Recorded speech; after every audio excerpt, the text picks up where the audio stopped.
Então, quando a sua cliente chega no salão, senta na sua cadeira e ela te pede umas ondas. Quero um beat waves. Você entrega o quê? Você entrega isso ou você entrega isso? Parece fácil, mas não é. Então eu lembrei que eu tinha aqui uma aula onde eu fiz umas colorações e no final dessa aula eu finalizei esse cabelo com um beat waves. E é onde eu mostro essa técnica passo a passo. Alguns cantos eu pedi para a produção editar bem em slow motion para você pegar todos os detalhes. Então, o vídeo tá aí, curte aí.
E aí, legal, não é? E olha que beach waves não é onda, não é? Eu sei que muitos profissionais se enganam, como eu me enganava muito. Às vezes a cliente sentava na minha cadeira, que deu umas ondas, eu fazia aqueles caracolinhos, ela falava, não, não é esse caracol, não é essas ondas assim fechadas.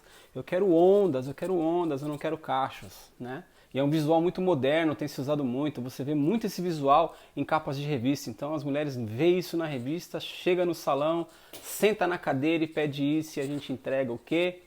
Cacho. Como eu disse, parece fácil, né? Mas não é. E por isso que eu pensei, tive essa sacada de colocar esse vídeo para vocês verem. Então, agora eu tô aqui para falar para vocês, pedir para você rolar aqui para baixo, se inscrever, porque no dia 5 de setembro a gente vai fazer o primeiro workshop internacional com técnicas de corte e de cor. E a gente também vai lançar a nossa coleção Lumière 2019 Primavera-Verão. Só para falar para vocês aqui, não alastra por aí não, tá? A gente vai entregar tudo que vai sair na Beauty Fair 2019, só que a gente vai passar em primeira mão para vocês. Todas as tendências que estão acontecendo aqui na Europa, primavera, verão, rola aqui para baixo, se inscreve no workshop, porque as vagas são limitadíssimas. Um abraço e até o próximo vídeo.